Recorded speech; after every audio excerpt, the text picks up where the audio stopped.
விஜய் படம் ரிலீஸ் ஆகும்போது தமிழ்நாட்டில் ஒரு பெரிய எதிர்பார்ப்பு இருக்கும். அதை விட இப்போலாம் வெளிநாட்டில் பார்க்கும்போது எப்படா இந்த படம் வரும் அப்படிங்கிற ஒரு கிரேஸ் வந்து அங்கே ரொம்ப அதிகமாக இருக்கிறத பார்க்க முடியுது. தமிழ்நாட்டுக்குள்ளே இந்த செலிப்ரேஷன்லாம் நமக்கு ஆச்சரியம் இல்லை. ஏன்னா நம்ம எம்ஜிஆர், ரஜினி, விஜய் அப்படிங்கிற அந்த பேட்டர்ன் வந்து தமிழ்நாட்டுக்கு ரொம்ப பழக்கமானது தான். ஆனால் ஹாலிவுட்டில் பெரிய பெரிய ஸ்டார்ஸ் இருந்தாலும் அந்த ஊர் மக்களே ஆச்சரியமாக பார்க்கக்கூடிய அளவுக்கு நம்ம தமிழ் சினிமாவின் ஹீரோக்கள் வந்து அங்கே பெருசாக கொண்டாடப்படுறாங்க. அதில் இப்போ இந்த ஜென்ரேஷனில் விஜய். இதுக்கு என்ன காரணம்னே பல நேரங்களில் யோசிக்கிற மாதிரி இருக்கும். இதுக்கு முன்னாடி வந்து ரஜினிக்கு அந்த மாதிரியான ஒரு கிரேஸ் இருந்தது. அவருடைய படங்கள் எல்லாமே வந்து மற்ற மொழிகளில் கூட அப்படி தான். அவருக்கு ஜப்பானில் கூட மிகப்பெரிய ரசிகர்கள் இருக்குது. எப்போல்லாம் அவருடைய படம் ரிலீஸ் ஆகுதோ அங்கேருந்து இங்கே வந்து டிக்கெட் புக் பண்ணியெல்லாம் பார்த்துட்டு போகிறாங்க.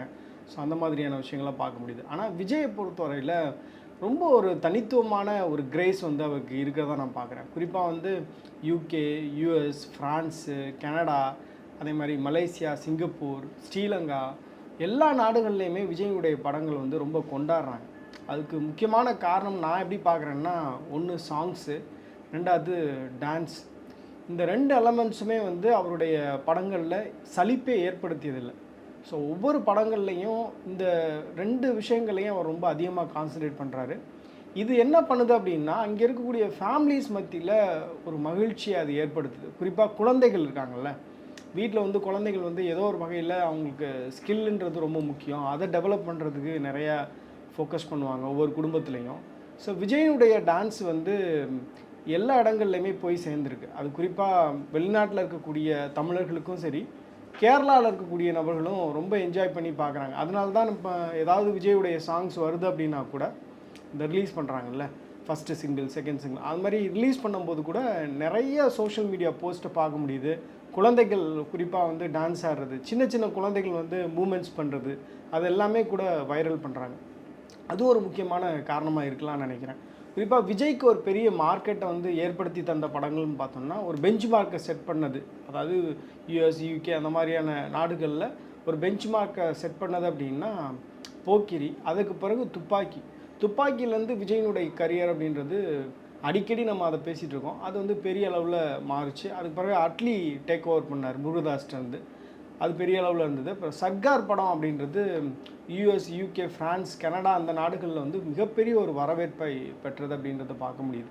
குறிப்பாக கேரளாலெலாம் அவருடைய ஃபேன்ஸ் அப்படின்றது அதிகமாக இருக்காங்க. தமிழ்நாட்டை விட கேரளாவில் விஜயை அதிகமாக கொண்டாடுறாங்க, மனதளவில் அதிகமாக கொண்டாடுறாங்க, ஒரு பாரபட்சம் இல்லாமல் கொண்டாடுறாங்க அப்படின்ற மாதிரியான தகவல்லாம் நம்ம வந்து இப்போ இணையத்தில் தேடினாலே அதெல்லாம் கிடைக்குது.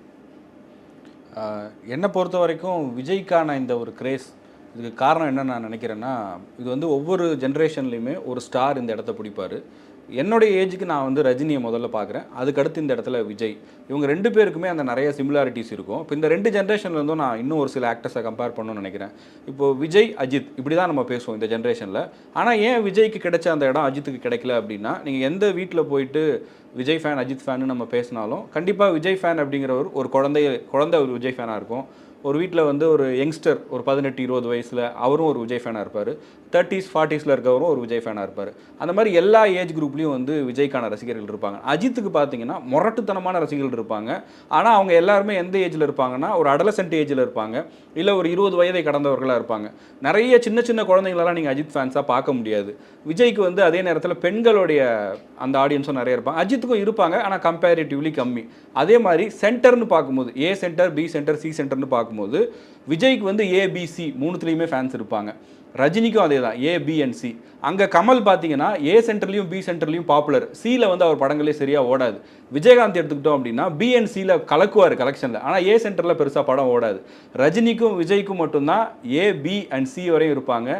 எல்லா ஏஜ் குரூப்புமே ஃபேன்ஸாக இருப்பாங்க. அப்போ என்ன ஆகுது அப்படின்னா, இப்போ இங்கே ஒரு குழந்தையா யங்ஸ்டராக படம் பார்த்துருப்பாரு, வேலைக்காக அமெரிக்காவுக்கு போயிருப்பார். இப்போ அதுலேயும் வந்து இந்த வேறு வேறு கண்ட்ரிஸ் இருக்கிறதுலையும் எனக்கு ஒரு கம்பேரிசன் இருக்குது.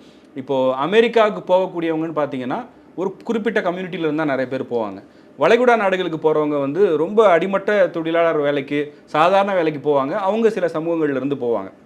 ஐடி வேலைக்கு போகிறவங்க இருப்பாங்க, ஃபினான்ஸில் ஒர்க் பண்ணுறவங்க இருப்பாங்க, டாக்டர்னு சொல்லி வெவ்வேறு கம்யூனிட்டியிலேருந்து வெவ்வேறு சம்பளம் வாங்குறவங்க போவாங்க. ஆனால் எல்லா இடத்துலையும் ரஜினி படமும் நல்லா ஓடுது, விஜய் படமும் நல்லா ஓடுது.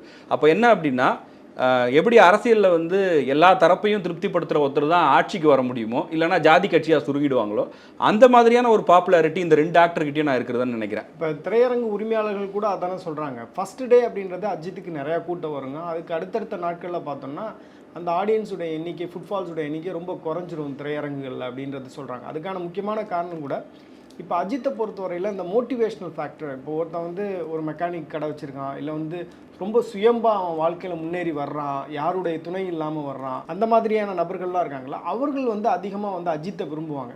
ஏன்னா அஜித் வந்து ரொம்ப கஷ்டப்பட்டு வந்தார் அப்படின்ற ஒரு விஷயம் ஊடகங்கள் மூலமாகவும் இன்றைக்கி வந்து பெரிய அளவில் கட்டமைக்கப்பட்டிருக்கு. ஸோ அப்போ அந்த ஒரு ஃபேக்டரில் வந்து ரொம்ப பிலீவ் பண்ணுறாங்க அப்படின்னு நான் நினைக்கிறேன். ரெண்டாவது, விஜய்க்கு வந்து இந்த சிம்பதி அப்படின்றது எப்போ கிரியேட் ஆச்சு அப்படின்னா தலைவா படத்துலேருந்து டைம் டு லீடுன்னு வச்சுருப்பாரு. அது மிகப்பெரிய சர்ச்சையாச்சு. அந்த படம் சரியாக போகலை. அதில் வரக்கூடிய பாடல் இருக்குல்ல, தலைவா, அந்த பாடல் வந்து இன்றைக்கும் ஒரு பெரிய அளவில் ரசிகர்கள் கொண்டாடக்கூடிய ஒரு பாடலாக இருக்குது. ஸோ அப்போ அந்த இடத்துலேருந்து தான் சிம்பதி விஜய்க்கு ஸ்டார்ட் ஆகுது. என்ன ஒரு படம் வரும்போது மட்டும் பிரச்சனை வந்துக்கிட்டே இருக்குது அப்படின்னு சொல்லிட்டு.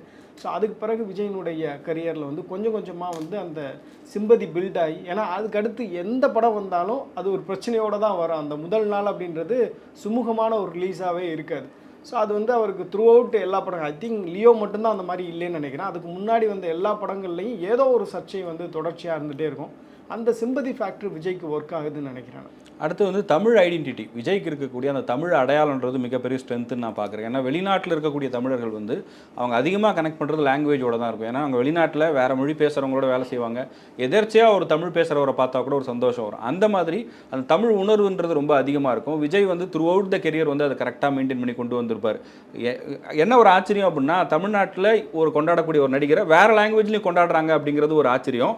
அந்த தமிழ் அடையாளத்தை அவர் படங்களில் கொண்டுட்டு வந்துட்டே இருப்பார் எப்போவுமே. இந்த ஆலப்போறான் தமிழனாக இருக்கட்டும், அந்த சாங்கெல்லாம் கேட்கும்போது நமக்கு அதில் முக்கியமாக அட்லியோடைய ரோல் மிகப்பெரிய ஒரு ரோல். இன்னைக்கு விஜய்க்கு ஒரு சர்வதேச அளவில் ஒரு பெரிய அங்கீகாரம் கிடைக்குது, தமிழ் கம்யூனிட்டி மத்தியில் வந்து ரொம்ப ஈஸியாக கனெக்ட் ஆகிறாங்கன்னா அட்லியுடைய ரோல் மிகப்பெரிய ரோல். அட்லி வந்து நிறைய எலமெண்ட்ஸ் அவருக்காக ஆட் பண்ணியிருப்பார். அவர் பண்ண அந்த 3 படங்கள்லையுமே நிறைய எலமெண்ட்ஸ் இருக்கும். குறிப்பாக மெர்சலில் வந்து அந்த மாதிரி நீங்கள் சொல்கிற மாதிரி தமிழ் ஐடென்டிட்டியை முன்னிறுத்துகிற மாதிரியான சம்பவங்கள்லாம் நிறையா இருக்கும். இன்னொன்று வந்து இந்த ட்ரெண்டோடையே இருக்கிறது. இந்த ட்ரெண்டுக்கு ஏற்ற மாதிரி ஒரு படம் பண்ணுறது, அந்த ட்ரெண்டுக்கு ஏற்ற மாதிரி சாங்கு. ஒரு காலகட்டத்தில் வந்து பஞ்ச் டயலாக்ஸ் தான் படத்தில் மெயினாக இருக்கும். அந்த நேரத்தில் பஞ்செல்லாம் அதிகமாக விஜய் படத்தில் இருக்கும். அதுக்கடுத்து அந்த சாங்கில் வந்து வித்தியாசமான ஸ்டெப்பு போடுறாரு அப்படின்னா அது ஒரு ட்ரெண்டு செட் பண்ணுவார். இப்படி ஒவ்வொரு காலகட்டத்துலையுமே ஒன்று பண்ணிகிட்டே இருப்பார். இப்போ பார்த்தீங்கன்னா இந்த ரீல்ஸு, ஷார்ட்ஸ் இதுதான் ரொம்ப பாப்புலர். அதில் வந்து ஒரு சாங்கோ இல்லை ஒரு டான்ஸ் மூமெண்ட்டோ வைரல் ஆகுது அப்படின்னா உடனே அது ஒரு பெரிய கிரேஸ் ஆகும். படம் பார்க்க தியேட்டருக்கு வருவாங்க. அதை விஜய் கரெக்டாக பிடிக்கிறாரு. நம்ம அஜித்தை பற்றி பேசணும்ல, அஜித் வந்து முன்னாடி ஏன் வந்து ரொம்ப பேசப்பட்டார், ரொம்ப லைம் லைட்டில் இருந்தாருன்னா, அஜித் எப்பயுமே அவருடைய படங்கள் வந்து ஒரு ரைவல்ரியை மெயின்டைன் பண்ணிகிட்டே இருப்பார். விஜய் ஒன்று பண்ணார் அப்படின்னா அஜித் ஒன்று பண்ணுவார். அந்த ரைவல்ரியை மெயின்டைன் பண்ணிகிட்டே இருப்பார். அதற்கு பிறகு ரசிகர்கள்ட்ட இருக்கக்கூடிய அந்த ரைவல்ரி அஜித்திட்ட இல்லாமே போச்சு. அவருடைய ரீசன்ட் படங்கள்லாம் எடுத்து பார்த்தீங்கன்னா ஒரே டேரக்டரோட 3 படங்கள் பண்ணுறது, 2 படங்கள் பண்ணுறது, அவர் போக்கில் பண்ணுறது, ஒரு ரைவல்ரியை வந்து அவர் மெயின்டைன் பண்ணவே இல்லை. அதனால தான் இன்றைக்கி அவர் வந்து தமிழ்நாடு மட்டும் இல்லாமல் ஒரு ஓவர்சீஸ்லேயும் அவரால் கேப்சர் பண்ண முடியல. அந்த ரைவல்ரின்றது ரசிகர்கள்ட்ட இருக்குது. ஏற்கனவே அவருடைய ரசிகர்களாக இருந்தாங்கல்ல, வெறித்தனமான ரசிகர்களாக இருந்தாங்க, அவங்கள்ட்ட அந்த ரைவல்ரி இருக்குது. ஆனால் அஜித்திட்ட இல்லைன்றது தான் ரொம்ப ஒரு வேடிக்கையான ஒரு விஷயம். இன்னொரு விஷயம் என்னென்னா, இப்போ சீமான், அண்ணாமலை மாதிரியான ஆட்களை வந்து இன்றைக்கி பொலிட்டிக்கலாக இன்டர்வியூ எடுக்கிறாங்க. யார் இன்டர்வியூ எடுக்கிறாங்கன்னு பார்த்தா இன்ஃப்ளூயன்ஸ், மதன் கௌரி மாதிரியான ஆட்கள் எடுக்கிறாங்க. இன்னொரு பக்கம் படத்தை ப்ரொமோட் பண்ணணுன்னா கூட சித்து விலாக்ஸ் வேணும், அதே மாதிரி இர்ஃபான் வியூ வேணும், அந்த மாதிரியான இன்ஃப்ளூயன்சர்ஸ் வந்து தேவைப்படுறாங்க. ஆனால் விஜய் மாதிரி நபருக்கு வந்து இன்ஃப்ளூயன்சர்ஸ் தேவையே இல்லை.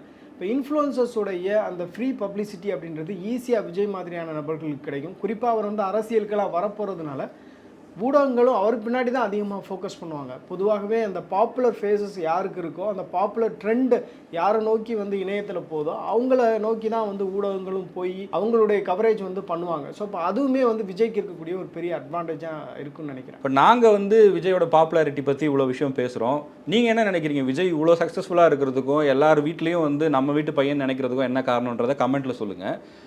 அடுத்ததாக வந்து விஜய் கொண்டாடப்படுவதற்கான முக்கியமான காரணம் நான் நினைக்கிறது வந்து அந்த பாய் நெக்ஸ்ட் டோர் இமேஜ் தான். இதுக்கும் ஒரு சின்ன கம்பேரிசன் பண்ணோன்னா ரஜினியை கம்பேர் பண்ணலாம்னு நினைக்கிறேன். ரஜினி கமல் இருந்தப்போ நம்ம ரஜினி கமல்னு பேசினாலும் ரஜினி பாப்புலராக இருந்தது காரணம் அந்த நேரத்தில் வந்து எல்லாருமே ஒரு டார்க் ஸ்கின்ல இருக்கும்போது நம்மள மாதிரி ஒருத்தர் வந்து ஸ்க்ரீனில் வராரு, அவருக்கு பெரிய கூட்டம் வருது, அவர் ஒருத்தனை போட்டு அடிக்கிறாரு அப்படின்னு சொல்லும்போது அவரை வந்து ஆக்சுவலாக ஒரு கன்னடிகாவாகவோ இல்லை வேற மொழிக்காரனா யாரும் பார்க்கல. அவர் ஒரு தமிழனா என்ன மாதிரி ஆட்டோ ஓட்டுறாரு, பால்காரனா இருக்காருன்னு சொல்லி அந்த ஒரு ரிலேட் பண்ணிக்கிறோம் இல்லையா, அது இருந்துச்சு. இப்போ விஜய் அதை எப்படி பண்ணுறாரு அப்படின்னா, இப்போ விஜய் அஜித்னு வந்தாலும் அஜித் வந்து எல்லாருமே பார்த்து ஆச்சரியப்படுற ஒரு அழகு, ஒரு பிரம்மாண்டம், அது மாதிரி வந்து ஒரு லட்சத்தில் யாராவது ஒருத்தர் இருக்கலாம். ஆனால் விஜய் மாதிரி வந்து என் அண்ணன் இருப்பார், என் தம்பி இருப்பார், என் ஃப்ரெண்டு அப்படி தான் இருப்பான். அப்போ விஜய் வந்து எனக்கு ரொம்ப க்ளோஸாக இருப்பார். அஜித்தை நான் ஆச்சரியமாக பார்ப்பேன், விஜயை மட்டும்தான் பக்கத்தில் வச்சு பார்ப்பேன். அப்போ எல்லார் வீட்டுக்குள்ளேயும் அவர் ஈஸியாக உள்ளே போயிடுறாரு. அவர் பேசுகிற மொழியும் இருக்கு இல்லைங்களா, அவர் பேசுகிறதும் வந்து என் ஃப்ரெண்டு பேசுகிற மாதிரி இருக்குது, என் அண்ணன் பேசுகிற மாதிரி இருக்குது. அது ரிலேட் பண்ணிக்கிற விஷயம் தான். இப்போ இன்னொன்று கூட இதுக்கு சொல்லணும்னா, இப்போ சூர்யா மாதிரி ஒரு ஃபிட்டான ஒரு அழகான ஆக்டரை நம்ம அவருடைய லெவலில் இருக்கவங்கள கம்பேர் பண்ண முடியாது. ஆனால் தனுஷை பிடிக்குது. தனுஷ் வந்து அப்படி ஃபிட்டான ஆள் கிடையாது. சூர்யாவை விட தனுஷ்க்கு ஒரு கிரேஸ் இருக்கும். ஏன்னா அவரும் நம்மள மாதிரி இருக்காரு. எப்பவுமே நம்ம யாரை ஆச்சரியமா பார்க்குறோமோ அவங்கள பிடிக்கும். ஆனால் அது வேற மாதிரி ஒரு கேட்டகரி. யார் என்ன மாதிரி இருக்காங்களோ, நான் செய்ய முடியாத விஷயங்களை ஆன் ஸ்க்ரீனில் பண்ணுறாங்களோ அவங்கள ஈஸியாக நமக்கு பிடிச்சிரும். அதுதான் ரஜினி, அதுதான் விஜய், மேபி தனுஷ், சிவகார்த்திகேயன், இவங்க எல்லாமே அந்த கேட்டகரிக்குள்ளே வருவாங்கன்னு நான் நினைக்கிறேன். இப்போ கேரளாவில் ஒரு ஐஏஎஸ் ஆஃபீஸர் வந்து ஒரு போஸ்ட் போட்டிருந்தார், ரொம்ப நாளைக்கு முன்னாடி போட்டிருந்தார், 2019 அந்த ரேஞ்சில் போட்டிருந்தார். அவர் வயநாட்டில் அவர் தான் வந்து ஐஏஎஸ் ஆஃபீஸராக இருக்கார், அங்கே ஒர்க் பண்ணுறாரு, கலெக்டராக ஒர்க் பண்ணுறாரு. அவர் வந்து போஸ்ட்டில் என்ன சொல்கிறாருன்னா, அங்கே இருக்கக்கூடிய ட்ரைபல் வில்லேஜஸில் இருக்கக்கூடிய யங் சில்ட்ரன் வந்து ரொம்ப விஜயை நேசிக்கிறாங்க, அவருடைய சாங்ஸு டான்ஸு வந்து ரொம்ப ரசிக்கிறாங்க. நான் விஜயோட எடுத்த ஃபோட்டோ காமிச்சு தான் அவங்கள்ட்ட நான் இன்ட்ராக்டே பண்ணுறேன், அப்போ தான் அவங்க வந்து லிசனே பண்ணுறாங்க, நான் என்ன பேசுகிறேன்றதே கேட்குறாங்க அப்படின்லாம் போட்டிருந்தார்.